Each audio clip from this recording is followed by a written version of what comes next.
ça a commencé cette histoire avec le sabre d'un chef de guerre sénégalais. Ça a commencé, je crois que c'est Édouard Philippe. El Hadj Omar Tall. Magnifique. Je l'avais noté moi aussi, El Hadj Omar Tall. Bande figure militaire et religieuse ouest-africaine du 19e siècle. Ça a commencé l'année dernière, je crois, ou il y a 2 ans, je ne sais plus. Édouard Philippe avait remis le sabre de ce chef de guerre au Sénégal. Au Sénégal. Bon. Alors j'ai lu le papier qu'a fait Bernard Lugan, vous savez, le grand spécialiste de l'Afrique, et il dit avec ironie plusieurs choses. Il dit d'abord ce sabre, il a été fabriqué en Alsace en 1820. Parce que tout simplement, les armes européennes servaient déjà aux chefs de guerre africains. Et puis deuxièmement, ce chef de guerre africain, c'était un chef converti à l'islam et le symbole de la lutte contre les infidèles chrétiens. C'est très bien quand on a des attentats islamistes. Et puis troisièmement, ce chef de guerre sénégalais, il a conquis le Mali pour faire un grand empire entre le Sénégal et le Mali. Donc quand vous remettez une arme de ce chef de guerre au Sénégal, vous flattez le nationalisme sénégalais, mais vous humiliez les Maliens, qui ont été colonisés par ce chef de guerre sénégalais et islamiste, et qui mettait en esclavage tous ceux qui n'étaient pas musulmans. Tout ça pour vous dire, vous avez compris, que c'est une histoire sans fin. Et je ne parle même pas des autres œuvres d'art, parce que j'imagine qu'on va en parler après. Mais déjà, pour l'Afrique, on met le doigt dans un engrenage complètement fou, on foule aux pieds nos principes les plus fondamentaux de notre droit public. Tout ça pour, encore une fois, des chimères, etc., pour flatter des sentiments qui, je pense, ne sont pas très favorables à la... Assalamu alaikum wa rahmatullah. Sëñ Modou maa ngi lay ziar bu baax di la jox sama ziar nga joxal ma ko sëñ Moustapha Diop Alkoki vidéo bi nga ma yónnee ki ñu naan Éric Zemmour moo ko def di wax ci wàllu restitution des œuvres d'art bi nga xam ni France tàmbali woon na ko te mu joxoon ku ñu naan professeur Felwine Sarr ak beneen historien des arts de l'histoire de l'art pour ñu def rapport bi ak xool nan la ñuy entamer restitution boobu art yooyu nag te mu nekk ci musée réewu France ay art africain la moo xam ay masque bawle ay masque yu jóge Dahomey wala pays basar yi wala ay reliques religieux yu xam ni yenn kilifa diine yi ñoo ko yoroon ginnaaw ba leen France gagné ci xeex mu jël ko wala mu jël ko ci yeneeni anam soit mu dëppoo seen teegu bakkan wala mu ñàkk koo dëppoo doon force gaas bi nga xam ni nee nañ Cheikh Omar Fouti yu moo ko moomoon ci la bokkoon te moom la ku ñu naan Édouard Philippe delloo si Sénégal français yi nag ñu ci ëpp d'accord yu woon ci restitution boobu dafa mel ni Éric Zemmour dafa bokk ci ñooñu moo tax mu wax ci biir wax ji tamit maanaam objectivité amu ci ndax ni muy waxee xam ni sax du tudd sax tuuru Cheikh Omar Foutiyou Tall day wax ni un chef de guerre te da ci insister wax ko répété ko lu bari ci biir wax ji ndax mu ngi commencé ni li tàmbali mbir mi mooy le sabre d'un chef de guerre sénégalais waxu tuur bi kim dendal moo ne ko El Hadji Omar Tall mu soor a wax El Hadji Omar Tall kooku ne ko c'est une figure militaire et religieuse ouest africaine du 19e siècle loolu présentation la mën nañ ko nangu waaye liñ mënu nangu mooy nga réduire Cheikh Omar Foutiyou Tall comme sénégalais ni ab sénégalais la Cheikh Omar du ab sénégalais du ab malien ab ouest africain la maanaam nit ku ñuul la ab fuutanke di doomi jullit bu juddoo Afrique de l'Ouest Afrique sowu-jant benn spécialiste nag cité na benn spécialiste bu xam ne nee na spécialiste la ci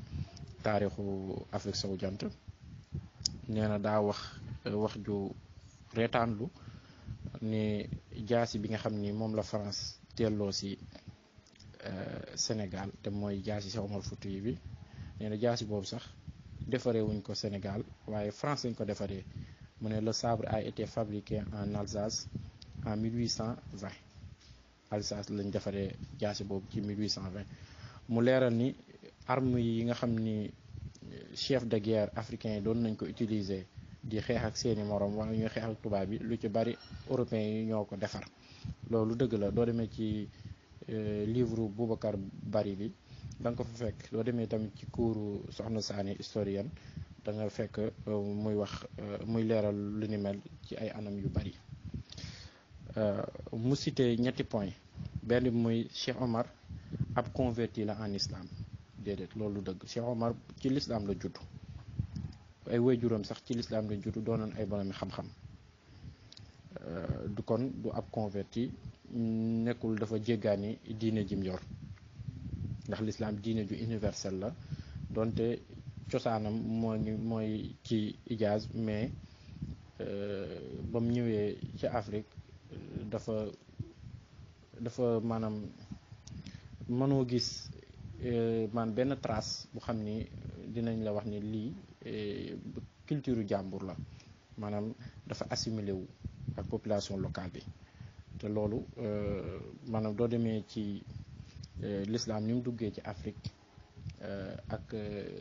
réalité africain yi nga xam ni l'islam ba muy dugg fekk na africain yi di ko dund nduroo gi nduroo ba tax mu mën a incorporé wu greffé wu ci usi ak tradition population bi ba mujj bokk ci ñoom comme culture bu xam ni dafa bokk ci ñoom loolu ku gëstu ku wax ni spécialiste la te di wax lii maanaam sax spécialiste dañ la kaa géñ waaye doonoo ko deuxième point bi mu ne Cheikh Omar mooy symbole de la lutte contre les infidèles chrétiens mu ne symbole de la lutte contre les maanaam kii la benn symbole la ci bañkat yi daan bañ di xeex ak yéefar yi nga xam ni ñooy chrétiens yi di nga baat boobu mu utiliser ngir doon ay victimes ngir ñoom ñu doon victime ci xeex bi Cheikh Omar doon xeex ak ñoom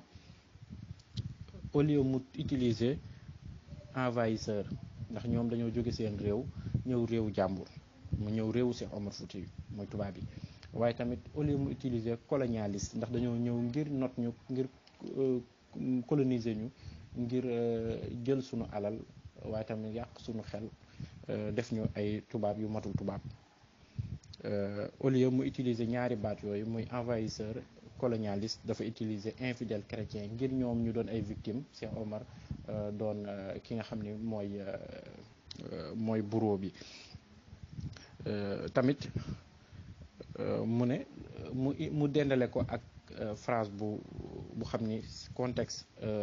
da ko contextualiser ak jamonoy tey jii mu ne c'est très bien quand on a des attentats islamistes mu ne kon day wan ni Cheikh Omar précurseur la ci attentat islamiste yi xew mooy takk bomb dugg ci jàkka wala nga dugg ci église wala nga dem ci place publique ray fa ñu bari mu ne Cheikh Omar dafa bëgg wax ni Cheikh Omar précurseur la maanaam mooy tóotóor bi nga xam ni mooy wane ne léegi fruit attentat islamiste yi ñëw terrorisme ñëw tóotóor bi nga xam ne doo ko gisee rek ci garab gi nga xam ne léegi meññeeti tàmbali nee na Cheikh Omar loolu la noonu la ko bëgg a waxee troisième point bi mu insister ni chef de guerre da cee insister ba pare insister ci sénégalais te loolu leeral na woon naa ko ni Cheikh Omar du ab sénégalais du ab malien du ab gambien du ab mauritanien du ab guinéen waaye ouest africain la maanaam Afrique de l'Ouest Afrique sowu jant la bokk ñépp a ko bokk mu ne dafa ñëw ngir bëgg a defar benn empire bu mag entre le Sénégal et le Mali Cheikh Omar dafa envahir Mali coloniser leen mu ne nag France du jëlee ab jaasi di ko delloowaat Sénégal ne leen lii jaasi Cheikh Omar Foutiyou la day flatter le nationalisme sénégalais ba pare day humilier les Maliens qui ont été colonisés par ce chef de guerre mu ne France du nekkee daa ñëw di delloosiwaat jaasi bi sénégalais yi maanaam da leen di flatter da leen di neexal da leen di raayal ginnaaw waaye tamit mu ngi toroxal mu ngi suufeel mu ngi gàccegal ñi nga xam ne ñooy maliens yi ngir Cheikh Omar moo doonoon jëmm ji nga xam ne moo jóge woon Sénégal en tant que sénégalais dem coloniser maliens yi mu insisté ni le Mali a été colonisé par ce chef de guerre sénégalais et islamiste. gis nga ba tey mu ngi ci mot islamiste bi kii day joué ci ay mots ngir bëgg a war ne Cheikh Omar précurseur la ci maanaam attentat yii nga xam ne ñiy tuddoo islamiste ñoo ngi koy def ba pare wax ni qui mettait en esclavagiste tout ce qui n'était pas musulman. ba pare daan jàpp ñooñu ñi nga xam ni képp xam doonoo julli du la masaan jàpp da daan la réduire en esclave da daan la def ab jaam. kon def na Cheikh Omar un extrémiste islamiste, un nationalisme ko xam ni dafa jàpp ni dëkkam moo gën yeneen dëkk yi ba tax muy coloniser yeneen dëkk yi te loolu France moo ko def ku xam ni dafa jàpp ni diine moo gën yeneen diine yi ba tax mu leen di forcer au lieu mu tuubal leen waaye du leen tuubal sax da leen di def ay esclave, un esclavagiste te loolu France def na ko tamit mu maanaam ci logique boobu lay waxee ni nag moom kon maanaam kaasul merewul sénégalais yi merewul africains yi waaye France ci boppam bi flatté sénégalais yi di leen maanaam di fouler li nga xam ni mooy les droits les plus fondamentaux ci droit public am pour flatter des sentiments hostiles à la France moom ni mu ko waxee pas très favorable à la France maanaam di neexal ay jëmm ba tax ngay wàcc yoon ci li nga xam ni moo gën a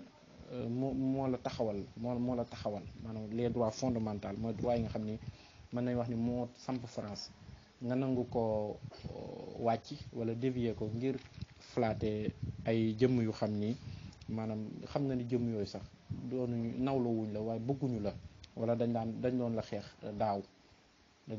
daaw wala démb loolu la Éric Zemmour wax ci gàttal niñ ko jàngatee tamit mooy niñ ko déggee te mooy nit la ko xam ni day kaas li nga xam ni mooy destruction des œuvres d'art yi nga xam ni France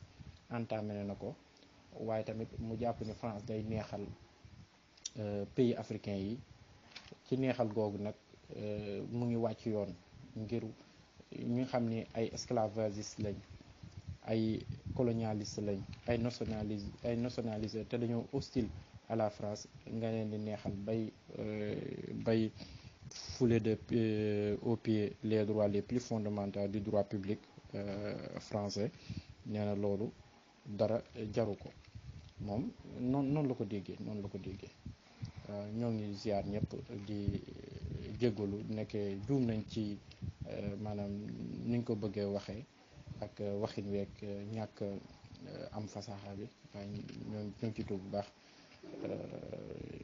yàlla rek a xam ñun dañ doon jéem rek yàlla na suñu borom doolee taxawu te dëgëral sunu réew yi ak sunu njiit yi ak sunu kilifa diine yi ak sunu borom xam-xam yi ñoo ngi ziar ñëpp